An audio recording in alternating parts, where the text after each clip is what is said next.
welcome back to Talking Flag. New season, new conversations. I'm Ambra. And I'm Tika, and today's episode is about growth. Not just of a sport, but of the people inside it. Our guest is someone building real pathways for girls flag football from the ground up as a coach, a father, and a community leader. He's the founder of the HERisUS Foundation and East County Elite, and he's right in the middle of youth development, access, and high level competition. Jose Sanchez, welcome to Talking Flag. Thank you, ladies. You're very welcome. Thank you so much for coming on.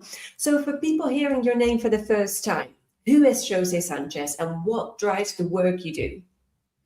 Oh, that's a big question. Honestly, it's been a journey and it's been an unexpected journey. So I don't think I ever woke up and said I am going to lead any kind of movement.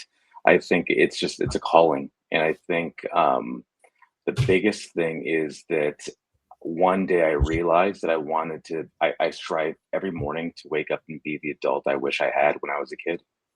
I think that's the best way to put it. And there's a lot of kids out there that don't realize they need an adult that they one day wish to be when they are who they are today. That sounds lovely. So how did becoming a father maybe change the way you coach? Yeah, so I guess I'll really kind of pull it back a few layers and give you like the origin story of who we are today, right? So 5 years ago, so I'm a father of three. I have a daughter. She's 15. She's a sophomore in high school. And 5 years ago, she went through a really hard time. And through that process, she found flag. And sorry to be a little emotional. She found flag, and she was terrible. She was absolutely terrible. So when she was about 6 years old, she tried flag football. It wasn't cool for girls yet.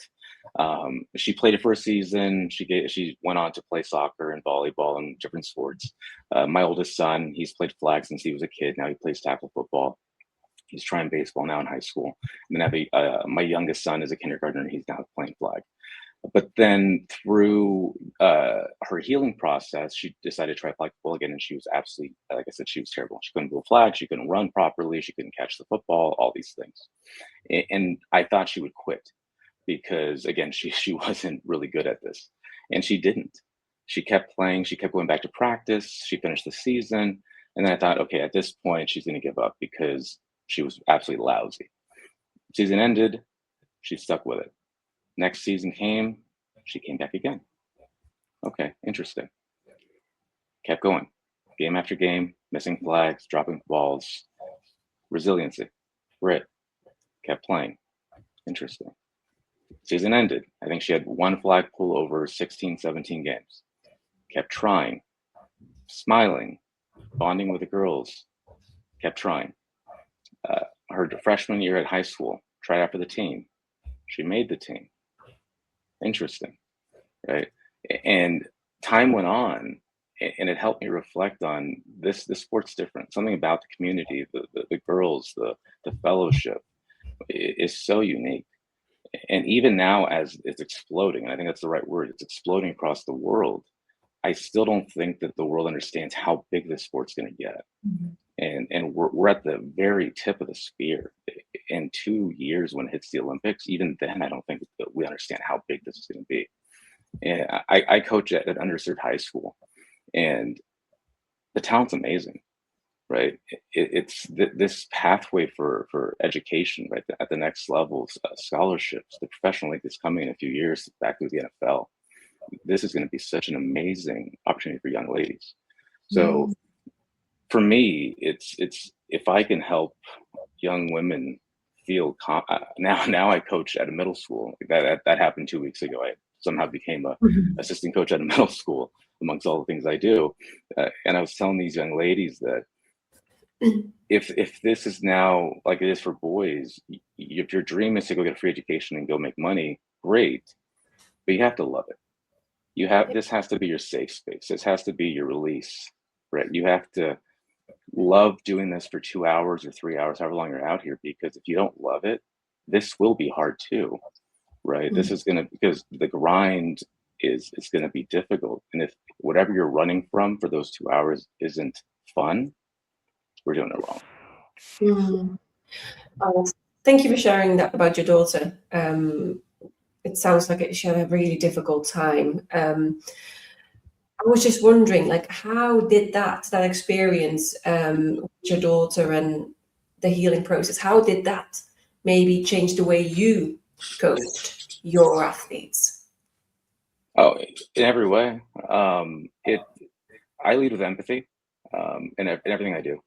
Um, yeah, you won't find everything I do leads with kindness and empathy. Um, I find the world is a kind place. I've never asked why things happen.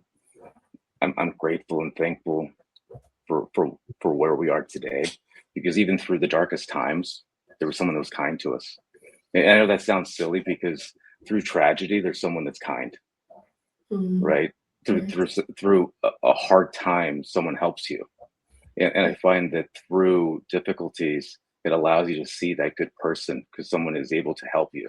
And yet, yes, there is evil in the world. I agree, but there is someone that is now able to help that next person. And I do believe that there is a chain reaction, right? There's so many good people, and sometimes people just need that opportunity to help that next person. So I Mhm. think that when there's enough good people out there, and it helps, you have that trigger mechanism, right? Which again is what we're trying to help with this movement we're creating with Her is Us. That if Mhm. we can empower the next person, eventually we might create that positive reaction throughout at least the country. Who knows? Yeah, that is beautiful. And props to your little girl for being so persistent and actually making the team. That's absolutely amazing. I'm so glad that she kept on going. So you mentioned that girls flag football is growing really fast right now. So from where you stand in California, what are you really seeing on the ground? Oh, it's amazing. The sport is booming. So Northern California, where we are, it's a little behind Southern California. Southern California has been a hotbed for at least 2 more years than us up here, but the talent is incredible. Uh, so our club is 20 weeks old, uh, and we've been super competitive. We have an incredible amount of talent. We've been in 2 tournaments. We won one. We made it to the finals on Sunday in an 18-team pool, and it's just every club we play is packed full of talent. Our personal club, we have 12 schools, 5 high schools. Um, I would confidently say out of our varsity high school team, 18 girls, all 18 would, if they chose to pursue high school or college scholarships or college collegiate careers, they would each get 5 to 10 offers each after their senior years. They're phenomenal athletes, all 3.5 or 4.0 plus GPAs. They're amazing. I mean, the talent pool out here is incredible. And then the thing is that the younger girls are only going to be better, right? Because they've been playing the sport longer. Mhm. So as young ladies grow up playing the sport, the skill set is going to be embedded sooner. They're going to Mhm. learn how to move their hips. They're going to learn how to catch. Uh, the biomechanics are going to be ingrained in them at a younger age. Mhm. That's Yes. impressive. So, where do you still see gaps that people outside of the sport might miss? I would say it's with the adults. Honestly, I think it's the coaching. I think it's that the stigma still exists. I think that there's still a thought that it's football light. It's not. It's its own sport. It's not tackle football light. It's not that you could still. I I think you could take football fundamentals and apply to flag football, especially at the high school level or the college level, right? When you get with the 1 yard rush with blocking that's allowed, you could take some of the same concepts and apply it, and it's amazing. But it's space, it's geometry. So I tell our athletes that who loves math, and they say no. A lot of them say no, I hate math. No, you don't. You love math because you love flag football. It's space. So, but it's about angles. Um, so I think that for coaches, if there's coaches out there watching this, football coaches, embrace flag football. If you haven't yet, embrace it because it's an amazing sport. Don't be afraid of it. Young women are amazing athletes, and learn to coach them because they're great. They're amazing athletes, and just learn how to coach them, learn how to speak their language. Don't fight it, right? They're not soft. They're not weak. They can't. They have to speak their language. Adapt to Mhm. them. They don't have to adapt to you. Adapt to them. And what do you think the barrier is? It's a different type of environment, right? It's every athlete's different. It's unique. You Mhm. have to be able to the schemes are different, right? It's Mhm. like we were at a combine on over the weekend, and like when I speak to college coaches, a lot of them don't care about 40 times because you're not necessarily going to have to run a 40-yard route, right? A 10-yard split is probably more important. Mhm. Hip mobility is more important. Being able to um, the route tree is very different than you would in a male sport. Mhm. So the dynamics are different in that sense. So being able to assess a player's abilities is going to be different. Mhm. Mhm. Yeah, that's true. I think that makes sense, and I think there's more familiarity with tackle football because it's a lot more known, isn't it? Especially in the States. So Yes. people might be a bit fearful of change, of, oh, no contact. Oh, what does that mean? Oh, how do we change the angles when we tackle? Oh, it's what you're saying. It's a different environment. So just to go back to what you're doing. So you're not just building teams, you're building like almost like an ecosystem that connects clubs, schools, non-profits, recruiting, education. Why was that kind of structure so important to you? That's a good question. It is a lot of things. I will admit that it wasn't all intentional. It all kind of happened. Um, so I guess I'll break it down in a couple of different ways. So for the student athlete, that's so important. I think for us specifically in our program for our athletes, it all started with a thought process that the athletes are already high level athletes. They're elite, right? So our team name's East County Elite. Elite because that's the obvious. Let's state the obvious. If you're playing travel anything, you're an elite athlete. So done. Now let's build a program and programming around that. How do we help you reach the best of your abilities across the board? So let's make sure that if your goal, and again the window being that there is a 5 to 6 year window where you're going to maximize your ability to achieve a scholarship, and ideally a full ride scholarship to the college of your choice. Let's maximize that for you. So let's create a profile that you're going to be a great student, you're going to be a great citizen in your community, and the best performer on the field through our program. So each month we go into the community and we're going to work with local organizations, and we're going to help you be a volunteer. If you're struggling in the classroom, we're going to make sure that we offer you academic support. So we have tutoring services, we have study halls, we have peer-to-peer accountability to make sure that you're going to be the best student. And then as far as recruiting tools, we're actively connecting with college coaches.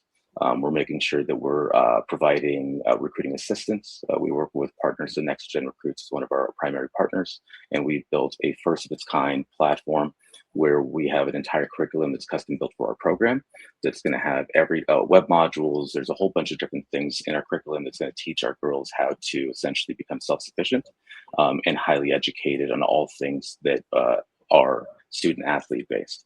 So by the time they do leave with a thought process that they are, if they choose to be a college bound flag football player, that they will understand what that means in life. And then we also have pathways that they're actively interacting with real flag football college players. So they know what that day in the life feels and looks like before they actually are those things. So these are things that no other program in the country are doing. Mhm. Wow. Okay. So you are preparing them for the next step if they want to take that next step. And if they don't, you're preparing them to be great human beings. Exactly. That's a good summary, yeah. Mhm. Yeah. Then obviously we did some research, and you mentioned a lot of times whole athletes. Like you talk about developing whole athletes. So what does that actually look like in your programs? Yeah. So really, it's what I described. So we're attacking the community aspect. So interpersonal skills, It's going to be the academic support. It's going to be the athletic side of it, and then it's going to be the interpersonal. So we also touch on the mental health side of it. I shared, my personal family's side of it, and making sure that we're helping them in an appropriate part of it, as being sensitive to everyone's needs, and those through the curriculum will have a we'll have female perspectives, we'll have college coaches perspectives, we'll have athlete perspectives. So we've asked athletes, coaches, and females to share their own stories and their own, through their lenses, what they've gone through, right? So I think it's important that someone who is, so we also partner with a local professional women's tackle franchise. So the Golden State Storm are one of our partners. And we have their athletes that are going to be sharing some of their own stories and being able to say, hey, I'm a professional football player. I'm a female. I'm also a career woman. And that's not easy to do. And they've been gracious enough to be able to share their stories with our athletes. So they're going to be, so our platform goes live on February 15th for our club. And that way they don't know this is actually a surprise. So they're going to hear this before we share it with our girls directly through this podcast, but they're going to be able to hear from these athletes directly what it's like to do that. That is amazing. And I think the Golden State Storm is the team from San Francisco, isn't it? Correct. Yes. And they're pretty new as well, aren't they? Yes. They are. Yes. So have they already played the season? I think this might. No, they start. Yes. Yeah. Oh, that's absolutely amazing. That's really cool. Yeah. No, Tik, did you want to say something or? No. Okay. Yeah, no, absolutely amazing. I love that approach. And it's so important to share all those stories, especially from women who have been in the game already. And we love the mental aspect that you mentioned as well, because, in our podcast, we talk a lot about the mental aspect because we feel like it's not talked about enough, or athletes don't really take it into consideration enough. And, we have a background in psychology, so we love to talk about that part because we really feel like the biggest part of your performance, whether that's in sports or in your work or maybe even in your personal life, the biggest part is mental, and we often say this, like, you can be like super prepared physically, you go to the gym every day, you practice every day, but if your mental game isn't there, like it's not optimal, then you'll probably not perform because you might suffer from low self-esteem, you don't know how to handle stress. So I'm really happy that's something that you also take into consideration in your programs.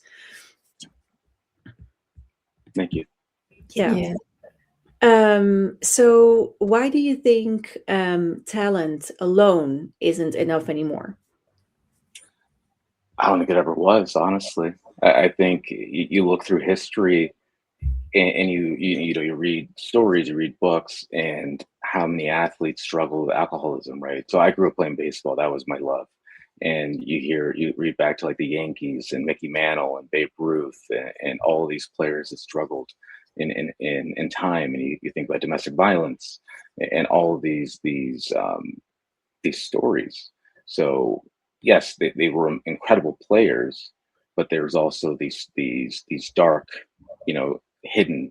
I think nowadays, technology, social media, it's very hard to hide from the other side of people's lives. And I think you still can in some ways, but it does come to light. Or in other ways, you do hide it, but now the pressure is so much harder. And I think it's hard. I think being a teenager is so much harder now because the pressure just mounts and mounts and mounts and mounts, because now you're almost forced to build a brand, right? We tell our kids that in order to be recruited, you have to do these things, right? You have to have these likes and you have to have these followers and you have to have your brand that your coaches have to see and all the stuff that's there. We tell our girls, and we do, like, you have to connect with these coaches. Like I told one of our girls, one of our quarterbacks, she went absolutely crazy on Sunday. She threw for 300 yards and she had 90% completion percentage. And I posted a graphic for her. And then I woke up the next morning, there's 3 coaches that wanted to talk to her, right? Immediately. And that's going to happen because that's our program, right? Our program's going to produce a lot of stars. And I facilitated a conversation because that's what we do. And so there's pressure, right? There's pressure for these girls, right? But we also facilitate mental health. That's part of it. But we also have a curriculum in place to teach them how to build a healthy and safe social media presence, right? So everything, there's an ecosystem to help all those things. But if you don't do those, if there's not safeguards in place, it can be very dangerous. It can be very, very dangerous. So I think that, yeah, you could have talent that's just reckless. And there's so many talented boys, girls out there. There always has been. But it could be dangerous. And I think that's where it's important for the leaders in this community, specifically in flag, because this sport is growing so fast. I think that's what I'm worried about. I think, and not just me, there's a lot of leaders in this community that's our concern, is that for the pace that this is going, that you could get too many hands in the cookie jar, and then it becomes about ulterior motives. And then what happens, right? Because now you have parents and you have kids that are aspirational, right? And you want your child to be the next one. Everybody wants their kid to be the best, right? Everybody believes their kid's the best. And there's a lot of next best kids, right? And it could be scary. Yeah.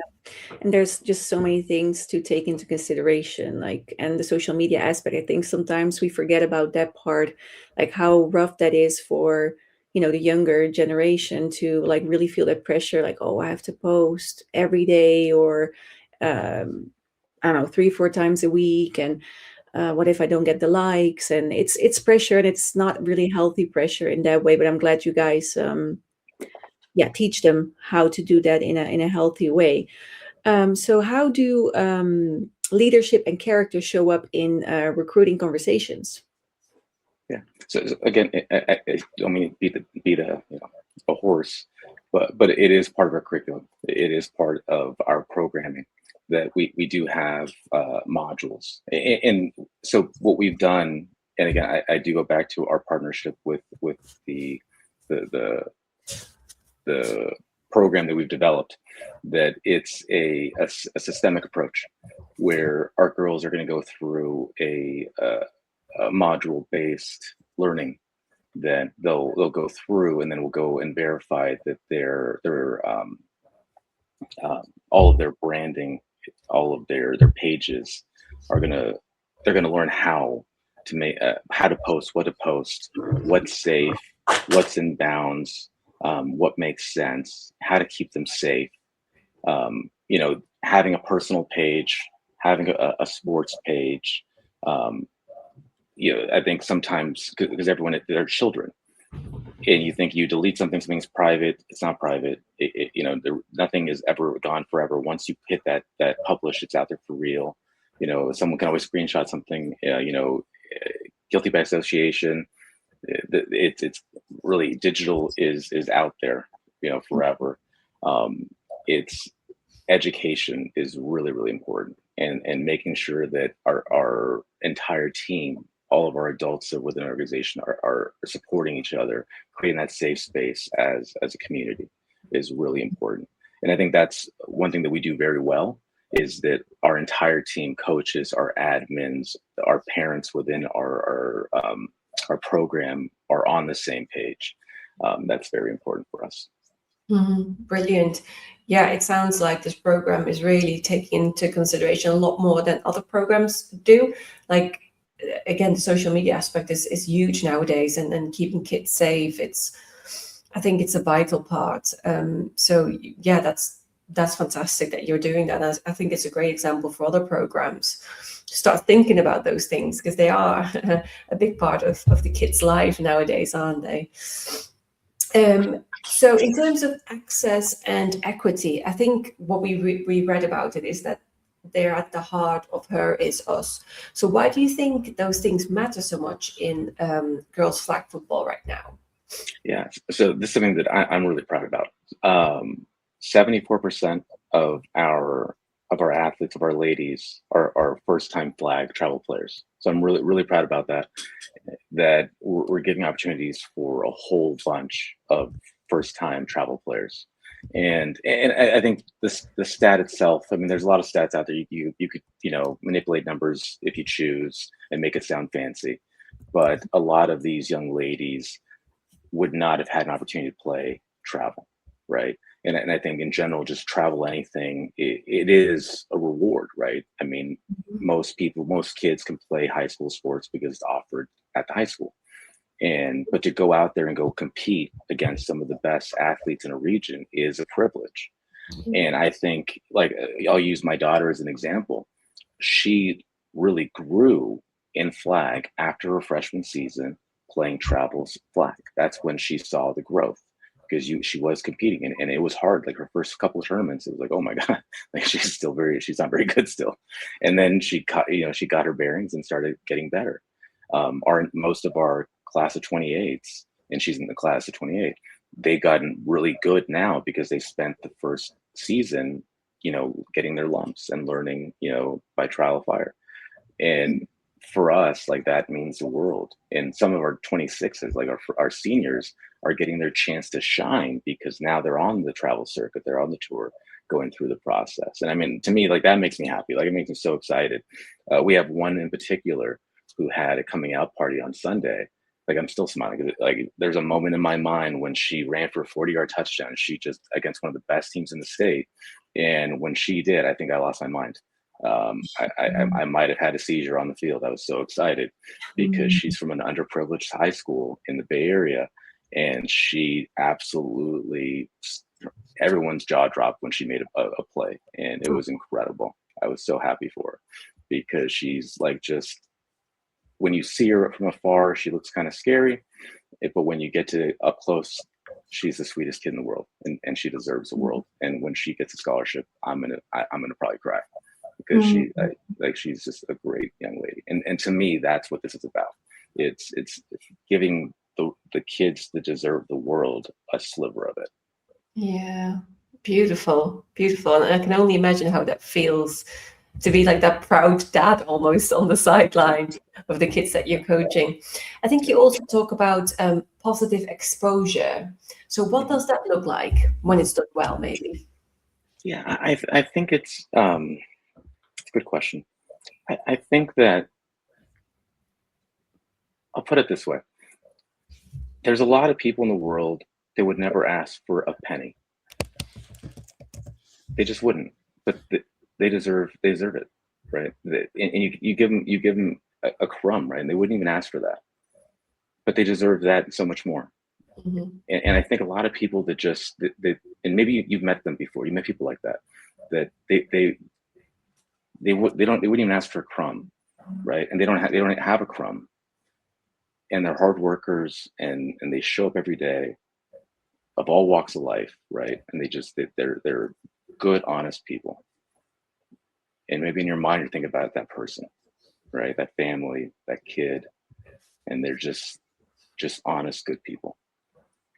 And those kids and those moms, those dads. And I think for those children, they deserve positive exposure, right? Mm-hmm. And there's a lot of kids like that, a lot of young ladies in flag that are like that. They're athletic, that maybe they have a 2.6, maybe they have a 2.8. And maybe it's not because they're not smart, or maybe maybe they had behavioral issues. Mm-hmm. Maybe it's the structure. Maybe it's that the schools doesn't have the right books. Maybe it's not, it's technology. Maybe there's a reason for it. And I'm not saying that they're perfect, right? But they're children, right? And I'm not saying that I'm right or wrong. I'm not saying that the system I'm preaching is perfect, mm-hmm. but life isn't black and white. Mm-hmm. So I think that sometimes living in the gray is not a bad thing. And if you dive a little bit deeper, you're able to pull talent through the gray. And then if you connect with that child, you're able to meet them halfway, meet them where they are. And then if you're able to calibrate where they are, and they do their part and you do your part, you can give them that positive exposure. And then oftentimes I found that they will do their part. And then the positive exposure is going to be that they are they're going to adhere to the structure, and they're going to shine. They're absolutely going to shine. They're going to, so for us, we have a saying that we're going to prove the families that believe in our program right. That we're not about proving anybody wrong. We're not about showboating anybody. We're not gonna, trash talk anybody. That's not what we do. We're about proving the families that believe in us right. That's what we're about. And that's what we stand for. That is beautiful. Very, very special approach, and so necessary approach that maybe not a lot of programs understand. So let's talk about the HERisUS Invitational. It has become a really, really important event. So what was the whole idea behind creating it? Yeah. This has been a project that's been in my mind for a few months, more than a few months now. And so the genesis was I'm in the flag space. We have a club, so I guess we should have a tournament, right? I guess there's a lot of these around, and why not throw one? But I want to do it different because a lot of the stuff I do is different, and I wanted to have meaning. So I started thinking about how can we make this meaningful? And a lot of the time, children are told that they don't really have a lot of control because they're kids. So the thought process is that for a weekend, kids have control, that they are at the front and center, and they are made the stars, that they truly have full autonomy to make a difference. So June 27th and 28th in the Bay Area, every time that they score a touchdown, they catch an interception, or they pull the flags for a sack, they are going to trigger donations. So I'm asking the community to rally around these kids. It's going to be 6U, 8U, 10U, 12U, 14U, high school, and also adult women are going to compete, 18 teams in each division, to pledge. So 30 cents, 50 cents, $1, and I'm asking businesses to also pledge. So please, businesses, checkbooks, get them ready to pledge whatever you can afford and support these kids. And I was at the gym one day. This idea popped in my mind. It's probably crazy. Most of my ideas are, but they work out sometimes. And the thought that came to my mind was the Iron Bowl, Chris Davis, return that kick. He catches the ball, shoots 108 yards back across the field at Auburn. Rainey Chastain, back of the net, rips off her jersey. Vince Young down the sideline at Texas, or at the Rose Bowl for Texas. And just giving these kids that moment, because cinematically, there's going to be a moment on Saturday or Sunday where all eyes are going to be locked in on this field. We're going to be at $149,000, and that's a big number, but it's going to happen. Like, I'm positive it's going to happen, where everyone's going to be glued on one of these games, on one of these fields, and there's going to be a child that's going to make this play and go over the top. So just imagine that a child, and collectively all of these kids are going to work together to raise this much money. So all the money goes right back to nonprofits that specifically support youth sports and female athletics primarily. So the Golden State Storm are one of our primary partners in this. The Storm Head Foundation is their nonprofit arm, HERisUS. And then there's going to be a couple other youth sports and female athletic partners that we're working with that are going to announce shortly. But this is going to be an incredible event. Beyond that, we are also going to make sure that all of the kids are the stars. So every child that's in attendance, that's going to be participating, they're going to go home with a branded flag belt, a mouth guard, a seismic headband. Mm-hmm. So that's all part of their gift. We're going to give away a bunch of stuff. So they're going to be the queens of the weekend. So my intention is that this is the greatest event that's ever happened, and like, they will be the stars. That's the short end of this, but it is going to be a truly special weekend. There's a lot more coming that's going to happen that weekend, but this sport's special, and I think that oftentimes kids are not given the credit that they deserve, and they have so much more to offer this world than sometimes. Again, they have a bigger voice, and they have amazing ideas, and I think that if we rally around them, we're going to be amazed at what they can do. Interesting event. It's a very unique way to raise money, but a fantastic way. I think it's very rewarding for both sides, for both the people who donate as well as the kids taking part. I think it's a really nice way. It's a bit of a competition, but at the same time, it's fun. So yeah, well done. Really a great idea. Just going back to recruitment. So recruiting looks very different now, especially with NIL entering the picture earlier. What should athletes and parents really understand about this? So with I guess we'll go two different ways. Recruiting itself right now, it's really competitive, absolutely competitive. I think the biggest thing that parents should know is the actual structure of it. So if your child's not a senior in high school, any offer is not financially tied to anything, right? So after their junior year in high school, that's when offers are real. That's a fact. Before that, their junior year, they can receive an offer. It's a promise towards a financial offer. Sophomores and below, college coaches may talk to them. Flag coaches may talk to them. Depends on the level of the school, right? Whether it's NAIA, whether it's Division III. There's different types of rules attached to each level, but it also depends on the bandwidth of the coach. So a lot of schools are startup schools. It's their bandwidth. It's how much time. It depends on the staff of the school itself. So there's a lot of different. This sport's growing very, very quickly. So don't be discouraged by that. If you're a superstar young lady somewhere in the country, it doesn't mean that they don't want you. It just means it's not your time yet. So just keep grinding, keep doing your thing. Send messages, check in, get on their list, work with your coach, your club director. They'll support you. That there's things that you can do, but it's just not your time. That's what we talk to our younger athletes. We work, we still put them through our process. It's just not their time yet. Like we focus on our juniors and we really focus on our seniors. NIL, it's new. It's very new. I think in the next couple of years, that's going to grow more, and then be realistic on what that looks like. It might be an in-kind type of deal to start off with. It's probably gonna be a local deal. Like you might sign an NIL deal with a local business, right? It's probably not going to be L'Oreal on a national deal to start. It's not going to probably be Nike. Hopefully it is. I hope you're that amazing right away. That would be wonderful. But this sport it's happening. The sport's it's heading in a very special direction.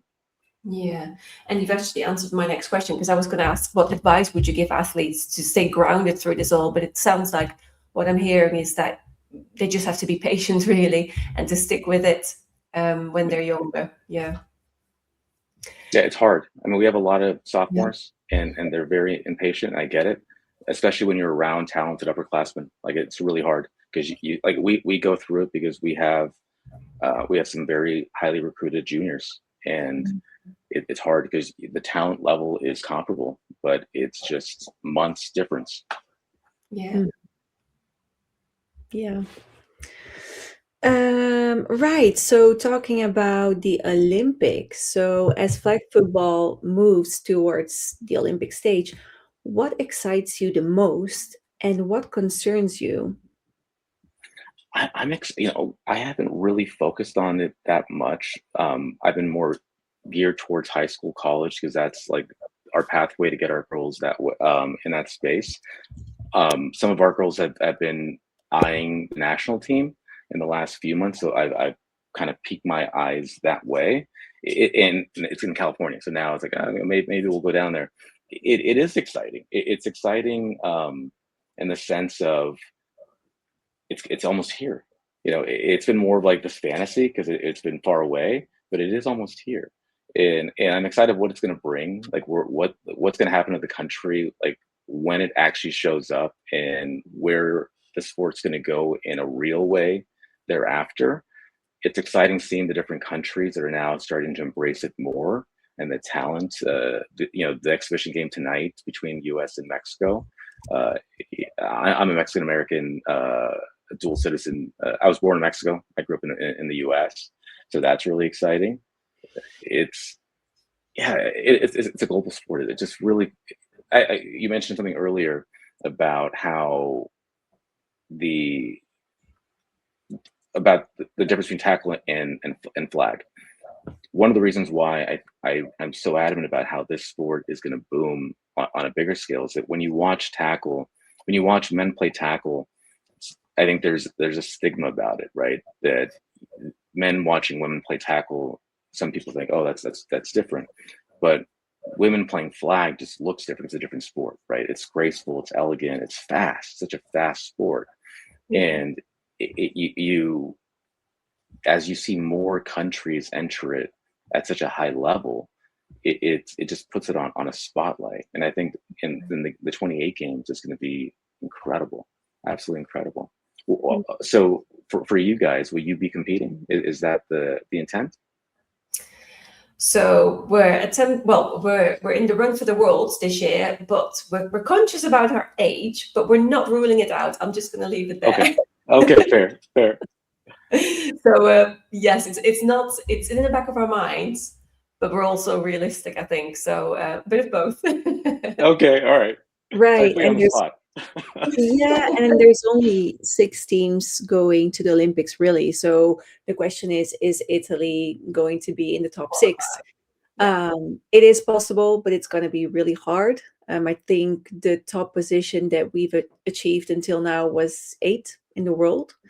So, we're right there. So there is a possibility that Italy is going, but we will have to work really hard. But I'm super, super excited about it. I just wished that for this first appearance in the Olympics, we would have more teams competing, because I think 6 is just so. Yeah. But I do understand that they really want to show like the best of the best competing, so it makes it attractive, and hopefully it comes back in the next Olympics. So I kind of understand.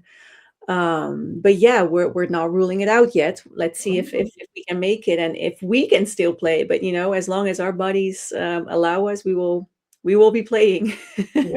Or as coaches. So yeah, absolutely. Right, Jose. So it's time for our rapid fire round.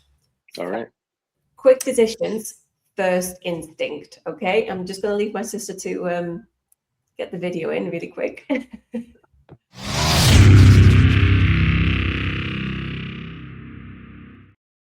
Okay, development or exposure? Development. Club ball or school ball? Club. Coaching skills or teaching life lessons? Life lessons. Competition or collaboration? Competition. Structure or freedom? Freedom. Early specialization or multi-sport background? They're going to kill me, but early specialization. Big stages or safe pathways? Big stages. Love that. Okay. I would just like to, we said no explaining, quick answers, but just one answer that I'm really curious about. I love that we broke the rules. That's great. We can. So you said early specialization. I know this is a debate, like should you put your kid in multiple sports, or early on pick a sport and that's it? So why did you choose early specialization? Yeah. So as a parent, I've always said don't. For this sport, yes, because the window is so big. And I think that it's so important for this sport, and the more, and it's a new sport, right? That I think that girls that are in high school need every rep possible. And this is a once in a lifetime opportunity, right? If you can learn this sport, get every rep possible, get to the mountaintop and maximize. Okay, that's a great That's my answer. half cent. Okay, okay, no, that's great. Okay, so thinking back to when you first started HERisUS or East County Elite, if you knew then what you know now, what would you tell yourself on day one?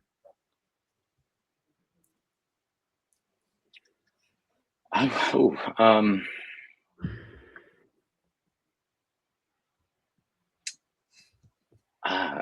what would I tell myself? I would tell myself that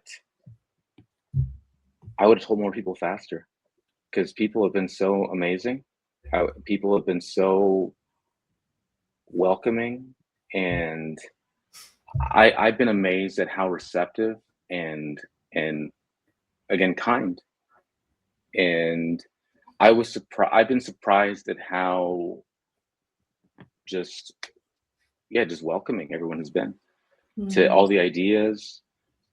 I talked to one of my mentors yesterday, and he said, "This must have been the heaviest lift ever." I go, "It hasn't been easy, but the idea is, yes, it's difficult. However, everyone wants to help, Yeah. because again, it's something that is genuine, and it's something that is going to help the community. Hmm. And this movement of flag for the girls is something that I think we all support. So I think because of that, I think just it needed somebody to stand up and say, "Hey, I want to help us." So again, that really the name is Her is Us, because we are the community. Her being the community, or her is a girl and us is the community. Yeah, nice. Beautiful. That's amazing. And actually, that concludes the podcast really well. So I just want to ask you one more thing. So finish this sentence for us then. So girls flag football isn't just blank, it's actually blank. It isn't just football light; it's its own sport. Yes. Yeah. Heard that one yet. All right. Well, Jose, thank you so much for being here, for the work that you do, for the athletes, for the families, and the communities that just need the real pathways and not just, empty promises. Yeah. Thank you, ladies, so much. Thank you so much. Where can people find you and learn more? Yeah, so it's at Coach JH Sanchez on Instagram, or at HERisUS_foundation, and we're at HERisUS.org. Perfect. Fantastic. And to our listeners, follow Talkin Flag for full episodes and clips. And remember, the future of flag football isn't just about medals or moments. It's about who we build along the way. Until next time. Thank you so much, Jose. Thank you. You were fantastic. It was really lovely to have you. Thank you, guys. Have a great rest of your day. You too. Bye-bye. Bye. Bye-bye.